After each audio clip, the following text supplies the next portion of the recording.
पिछली वीडियो में हमने विलियम शेक्सपियर की लाइफ, उनके लिटरेरी कंट्रीब्यूशन और शेक्सपियरियन सोनेट क्या होता है ये डिटेल में डिस्कस किया था। अगर आपने वो वीडियो अभी तक नहीं देखी है तो पहले उसे ज़रूर देख लीजिएगा, क्योंकि उसके बाद ही सोनेट को समझना और भी इजी हो जाएगा। आज की इस वीडियो में हम विलियम शेक्सपियर के सोनेट नंबर 29 को डिटेल में डिस्कस करने वाले हैं, जो इलाहाबाद यूनिवर्सिटी के BA इंग्लिश लिटरेचर सिलेबस का एक इम्पॉर्टेंट पार्ट है। अब चलिए एक छोटा सा ओवरव्यू देख लेते हैं कि आज इस वीडियो में हम क्या क्या कवर करने वाले हैं। सबसे पहले हम सोनेट नंबर 29 के डिफ़िकल्ट वर्ड्स और उनके मीनिंग समझेंगे, ताकि पोएम पढ़ते वक्त किसी भी वर्ड की वजह से कन्फ्यूज़न ना हो। हम पूरे सोनेट को लाइन बाय लाइन डिटेल में एक्सप्लेन करेंगे, हर लाइन का सिंपल मीनिंग और उसका कॉन्टेक्स्ट समझेंगे, जिससे पोएम आपको बहुत ईजिली समझ आ जाएगी। Line by line explanation complete होने के बाद हम इस सोनेट की राइम स्कीम को डिस्कस करेंगे। इसके बाद हम इंपॉर्टेंट लिटरेरी डिवाइस को डिस्कस करेंगे और देखेंगे कि उसका यूज़ पोएम में कहाँ और किस पर्पज से हुआ है। और वीडियो के एंड में हम मेजर थीम्स डिस्कस करेंगे, जो एग्जाम पॉइंट ऑफ व्यू से बहुत ही इंपॉर्टेंट होने वाला है। आप सोच रहे होंगे कि क्यों ना सोनेट एक्सप्लेन करते वक्त ही राइमिंग स्कीम, लिटरेरी डिवाइस और थीम भी एक्सप्लेन कर सकते हैं, बट ये पॉसिबल नहीं है। अगर हम सब एक साथ एक्सप्लेन करेंगे तो एक्सप्लेनेशन का फ्लो ब्रेक हो जाएगा और पोएम को समझना थोड़ा डिफिकल्ट हो सकता है। तो चलिए सबसे पहले सोनेट नंबर 29 के डिफिकल्ट वर्ड्स को समझते हैं, क्योंकि जब हम सोनेट की एक्सप्लेनेशन को देखें तो हमें सब कुछ क्लियर हो जाए। सबसे पहला फ्रेज है डिस्ग्रेस विद फॉर्च्यून। यहाँ फॉर्च्यून का मतलब पैसा नहीं बल्कि फेट या डेस्टिनी है। इस फ्रेज का मीनिंग है बैड लक या किस्मत का साथ ना देना। अगला है आउटकास्ट स्टेट। इसका मतलब है ऐसी कंडीशन जहाँ इंसान खुद को सोसाइटी से रिजेक्ट हुआ, अकेला और अलग थलग महसूस करता है। बिवीफ, इसका मतलब होता है बहुत दुखी होकर रोना या अपनी हालत पर आंसू बहाना। स्पीकर अपनी ही सिचुएशन पर दुख मना रहा है। अगला है बूटलेस क्राइज। इसमें बूटलेस का मतलब है यूजलेस या फ्रूटलेस, यानी ऐसी प्रेयर या कॉम्प्लेन जिससे कोई रिजल्ट नहीं निकलता। अगला है कर्स माई फेट का मतलब है अपनी बुरी किस्मत को दोष देना या उसकी शिकायत करना। नेक्स्ट है डिजायरिंग का सिंपल मतलब होता है किसी चीज को पाने की इच्छा रखना। नेक्स्ट है हैप्पीली। ये एक पुराना इंग्लिश वर्ड है जिसका मीनिंग है बाई चांस, फॉर्चुनेटली या अचानक। इसी वर्ड से पोएम में टर्निंग पॉइंट आता है जहां स्पीकर की फीलिंग्स बदलनी शुरू हो जाती है। डाई, ये भी एक ओल्ड इंग्लिश का वर्ड है जिसका सिंपल मीनिंग है यू। नेक्स्ट है the lark at break of day. में लार्क एक बर्ड है जो सुबह सूरज निकलते ही खुशी से गाती है, इसलिए ये फ्रेज होप, हैप्पीनेस या न्यू बिगनिंग का सिंबल माना जाता है। नेक्स्ट है सलन अर्थ, मतलब है अंधेरी, उदास और ग्लूमी दुनिया या धरती। यहाँ ये स्पीकर का डिप्रेशन और डिस्पेयर को सिंबलाइज करता है। और आखिरी में स्कॉर्न, इसका मीनिंग है किसी को नीचा समझना, उससे नफरत या कॉन्टेम्प्ट की नज़र से देखना। चलिए अब सोनेट की एक्सप्लेनेशन की तरफ बढ़ते हैं। ये सोनेट सिर्फ एग्जाम के लिए ही इंपॉर्टेंट नहीं है, बल्कि हमें लाइफ का एक बहुत ही ब्यूटीफुल मैसेज भी देती है। सबसे पहले थोड़ा सा बैकग्राउंड जान लेते हैं। ये शेक्सपियर की फेयर यूथ सोनेट में से एक है और 1609 में पब्लिश हुई थी। इस सोनेट में शेक्सपियर अपनी फीलिंग्स शेयर करते हैं। पोएम के शुरू में स्पीकर बहुत डिप्रेस और लोनली फील करते हैं। उन्हें लगता है कि दुनिया उनके अगेंस्ट है, लेकिन पोएम के एंड तक उनका पूरा मूड चेंज हो जाता है और इसका रीजन है ट्रू लव। तो आइए देखते हैं। In disgrace with fortune and men's eyes, I all alone beweep my outcast state. यहाँ पे शेक्सपियर अपनी लाइफ के बहुत ही डिफिकल्ट फेज को डिस्क्राइब कर रहे हैं। उन्हें लगता है कि फॉर्च्यून यानी किस्मत उनका साथ नहीं दे रही है और सोसाइटी के लोग भी उन्हें रिस्पेक्ट नहीं देते हैं। वो खुद को एक ऐसा इंसान समझते हैं या फील करते हैं जो सबसे अलग पड़ गया हो, जिससे किसी ने एक्सेप्ट ना किया हो। यानी स्पीकर बिल्कुल लोनली और इमोशनली ब्रोकन फील कर रहे हैं। लाइंस है and trouble deaf heaven with my bootless cries and look upon myself and curse my fate. अब स्पीकर कहते हैं कि वो बार बार गॉड से प्रेयर करते हैं, लेकिन उन्हें लगता है कि हेवन उनकी प्रेयर सुन नहीं रहा, इसलिए वो अपने बैड लक को ब्लेम करते हैं और बार बार करते हैं और अपनी डेस्टिनी को कर्स करते हैं। यहाँ इस लाइन में स्पीकर की फ्रस्ट्रेशन और होपलेसनेस क्लियरली दिखाई देती है। अगली लाइन है wishing be like to one more rich in hope featured like him with friends possessed. अब स्पीकर दूसरे लोगों से कंपैरिजन करना शुरू कर देते हैं। उन्हें लगता है कि कुछ लोग नेचुरली कितने ज़्यादा ऑप्टिमिस्टिक होते हैं, उनके बहुत सारे फ्रेंड्स होते हैं और उनकी पर्सनालिटी काफ़ी अट्रैक्टिव होती है। यहाँ पे बेसिकली इस लाइन में स्पीकर सोचते हैं काश मेरे पास भी वो सब कुछ होता जो और लोगों के पास है। नेक्स्ट लाइन है, desiring this men's art and that men's scope with what I most enjoy contended least। यहाँ कंपेरिजन और भी बढ़ जाता है। स्पीकर किसी के टैलेंट से जेलस होते हैं, किसी की अपॉर्चुनिटी से, और धीरे धीरे अपनी ही क्वालिटी से डिससेटिस्फाइड हो जाते हैं। तो जो चीज़ें पहले उन्हें पसंद थी, अब उनसे भी उन्हें हैप्पीनेस नहीं मिलती है। लाइन है, yet in these thoughts myself almost despising, happily I think on thy and then my estate। यही सोनेट का टर्निंग पॉइंट या वोल्टा आता है, जब स्पीकर खुद से ऑलमोस्ट नफरत करने लगते हैं, तब अचानक उनके माइंड में उनके बिलवेड का ख्याल आता है। बस इसी एक थॉट से उनकी इमोशनल कंडीशन चेंज होना शुरू हो जाती है। लाइन है, like to lark at break of day arising from sullen earth sings hymns at heaven's gate। Beloved को याद करते ही स्पीकर की फीलिंग्स कंप्लीटली ट्रांसफॉर्म हो जाती है। यहाँ पे शेक्सपियर एक ब्यूटीफुल कंपैरिजन देते हैं। स्पीकर खुद को एक लार्क यानी छोटी सी बर्ड की तरह कंपेयर करते हैं, जो सुबह सनराइज के टाइम जमीन से उड़कर आसमान की तरफ जाती है और खुशी के गीत गाती है। जैसे अंधेरे के बाद नई सुबह होती है, वैसे ही बिलवेड की याद शेक्सपियर की लाइफ में होप ले आती है। यहाँ पर बिलवेड यानी फेयर यूथ। अब हमारे दिमाग में एक क्वेश्चन आता है कि फेयर यूथ है कौन? तो फेयर यूथ से रिलेटेड बहुत सारी थियरीज हैं। एक थ्योरी के according may be fair youth Shakespeare के पेट्रॉन हो सकते हैं या फिर फ्रेंड हो सकते हैं। उनका नाम विलियम हर्बर्ट है। सोनेट की लास्ट लाइन्स हैं, for thy sweet love remembered such wealth brings that then I scorn to change my state with Kings.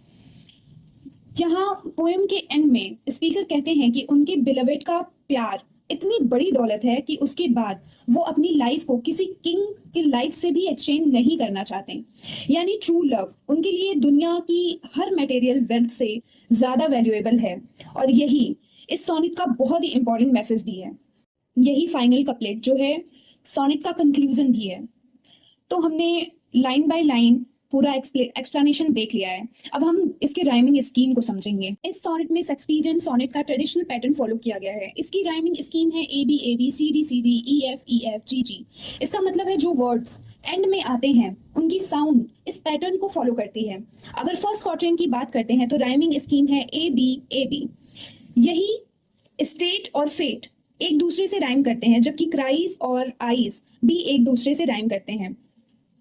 अगर हम दूसरे क्वार्टरन की बात करें तो उसकी राइमिंग स्कीम है सी डी।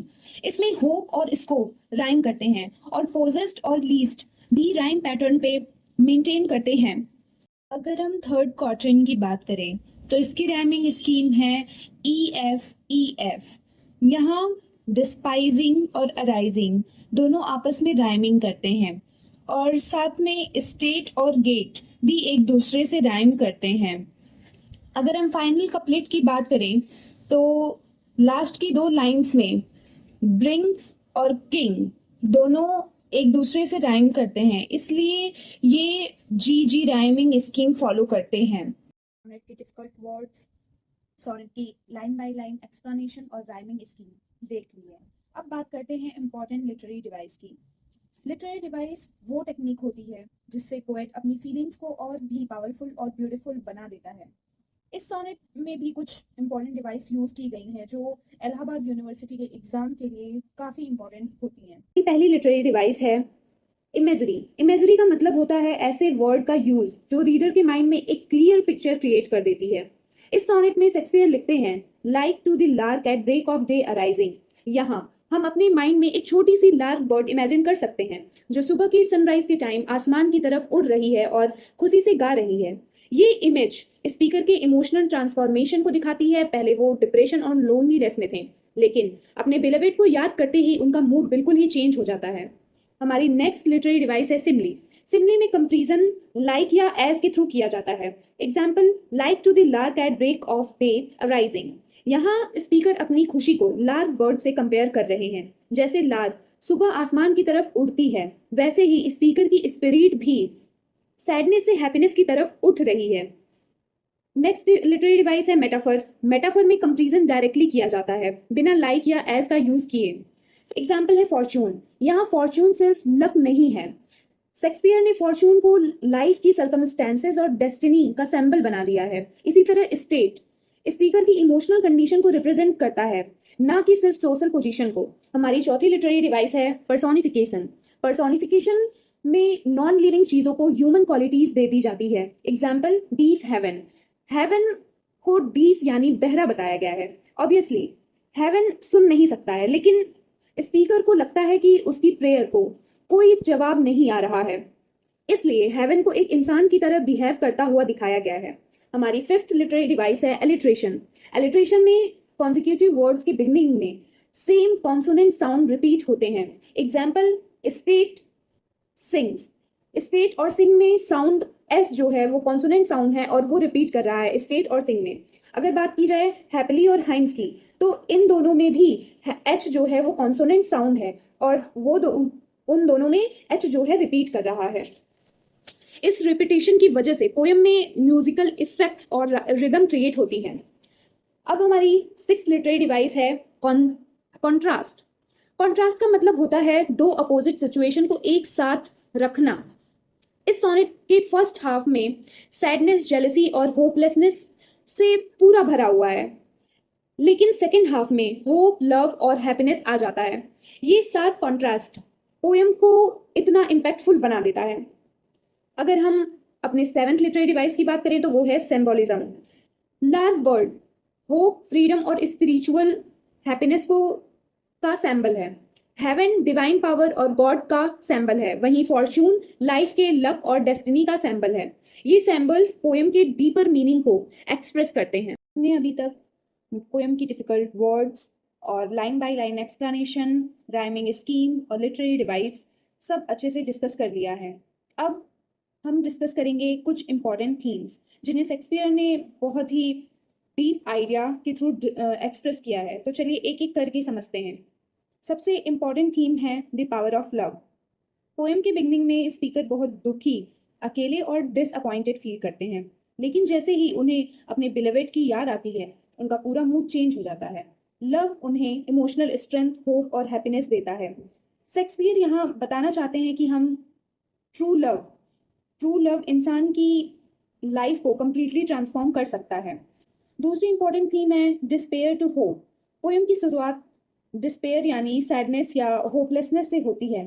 स्पीकर अपनी कंडीशन पर रिग्रेट करते हैं, लेकिन एंड तक वो होप और कॉन्फिडेंस से भर जाते हैं। इसलिए ये सोनेट एक इमोशनल जर्नी को दिखाता है, सैडनेस से हैप्पीनेस तक की जर्नी।